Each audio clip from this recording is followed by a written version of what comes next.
नमस्कार दोस्तों, Rohit horror story में आपका स्वागत है। और मैं रोहित फिर से हाजिर हूँ एक नई डरावनी कहानी के साथ। तो कहानी को पूरा सुनिए और मज़ा लीजिए मेरे यानी रोहित के साथ। राजेश और सुमित्रा एक ही साथ एक ही कॉलेज में एक ही क्लास में पढ़ते थे। राजेश अपने पिता की तरह राजनीतिक में बेहद रुचि रखता था और कॉलेज में छात्र नेता में सबसे प्रबल नाम था। उसके पिता देश के केंद्र सरकार के मंत्रिमंडल में उच्च स्थान पर रहते थे। राजेश जितना अधिक नेता में प्रबल था, उतना ही वह लड़कियों का दिल जीतने में भी प्रबल था। उसकी छवि पूरे कॉलेज में बेहद ऊंचे पद पर रही थी। वह पढ़ाई के साथ साथ खेल में भी अव्वल था।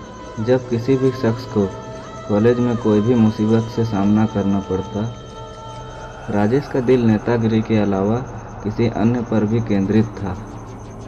उस केंद्र का नाम था सुमित्रा। सुमित्रा भला की खूबसूरत थी। वह अंग्रेजी डिक्शनरी में ब्यूटीफुल का सबसे प्रमुख व्याख्यान करती थी।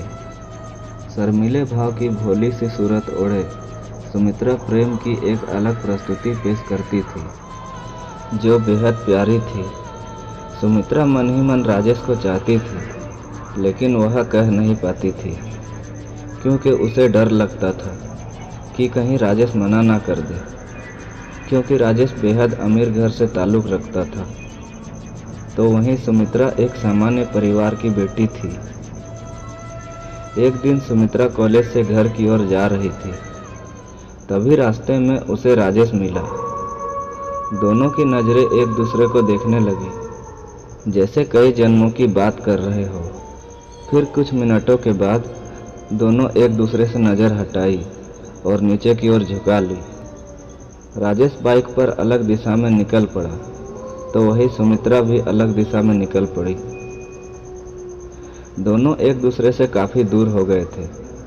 तभी सुमित्रा को कुछ लोग छेड़ने लगे जो कि कॉलेज के ही थे। सुमित्रा काफ़ी घबरा गई और वहाँ से तेज़ रफ्तार से भागने लगी। राजेश को अचानक सुमित्रा के पास कोई काम याद आ गया।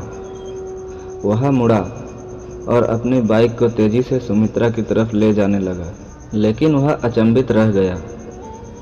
उसने देखा कि सुमित्रा वहाँ मौजूद नहीं थी।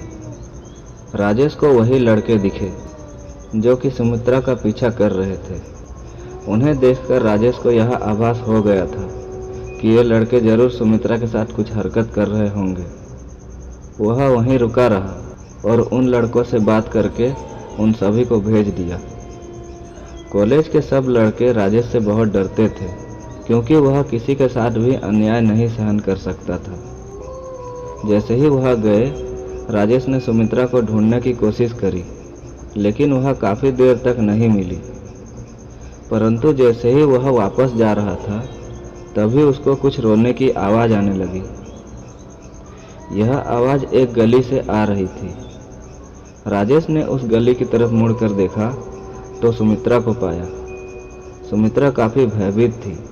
राजेश ने उसे अपने बाहों में ले लिया और उसे भरोसा दिलाया कि वह उसे कुछ नहीं होने देगा। समय बीतने लगा और दोनों के प्रेम को अब एक नए रिश्ते की ओर बांधने की बातें होने लगी।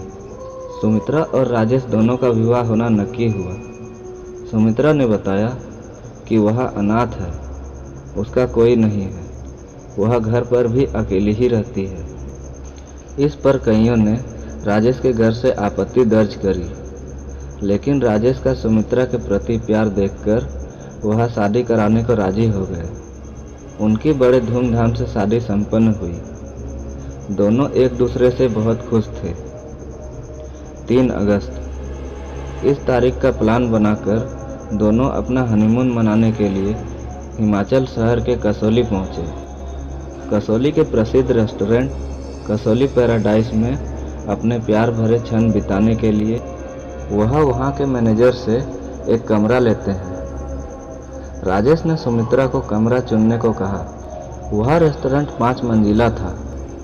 सुमित्रा ने सुझाव दिया कि कमरा तीसरे मंजिल पर लेते हैं। ऐसा उसने इसलिए कहा था क्योंकि रेस्टोरेंट के तीसरे मंजिलों से पहाड़ों का बेहद मनमोहक दृश्य नजर आता था। इसी कारण तीसरे मंजिल के कमरे महंगे भी होते थे और जल्दी फुल भी हो जाते थे।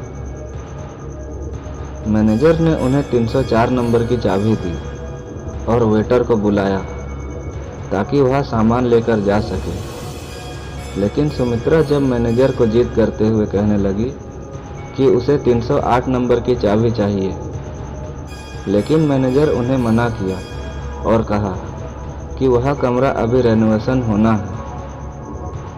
लेकिन सुमित्रा बार बार वही कमरा खुलवाने के लिए बोलती रही। राजेश ने सुमित्रा के प्यार में उसकी जिद को पूरी करने के लिए मैनेजर से वह कमरा खुलवाने की गुहार लगाई। शुरू में तो मैनेजर नहीं माना, पर अंत में उसे मानना पड़ा क्योंकि राजेश ने ज़्यादा पैसे देने का वादा किया।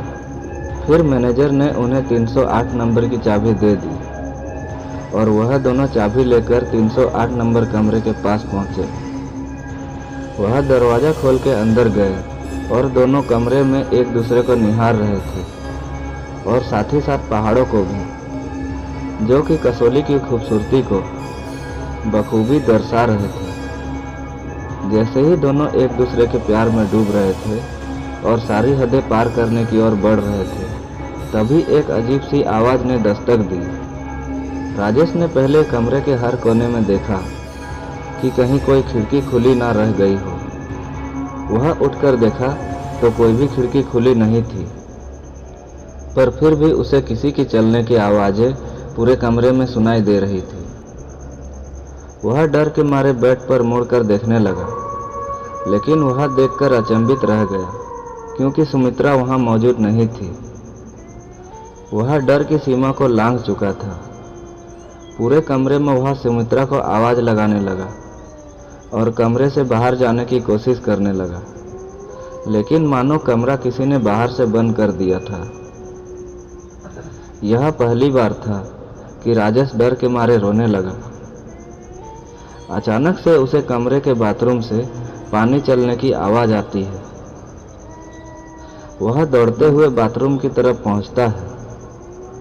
जैसे ही उधर पहुंचता है, पानी की आवाज़ बंद हो जाती है और तभी अचानक सुमित्रा की आवाज़ आती है, जानू, कहाँ ढूंढ रहे हो मुझे? मेरे पास आओ, आओ ना। राजेश देखता है कि सुमित्रा बालकनी में खड़ी हुई होती है। जैसे ही राजेश डर के मारे उससे लिपटने के लिए बढ़ता है, तभी सुमित्रा एकदम से वहां से गायब हो जाती है और राजेश पहाड़ से नीचे गिर जाता है और उसकी मौत हो जाती है।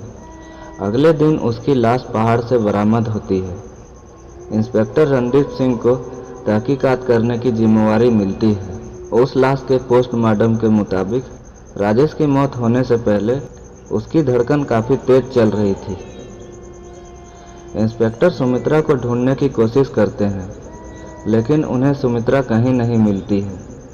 मैनेजर से इंस्पेक्टर सीसीटीवी कमरे की फुटेज मांगता है और मैनेजर इंस्पेक्टर को सीसीटीवी फुटेज दे देता है, परंतु वह रिकॉर्डिंग देखकर इंस्पेक्टर काफ़ी परेशान हो जाता है क्योंकि सीसीटीवी कैमरे में सुमित्रा की कोई फोटो दिख ही नहीं रही थी।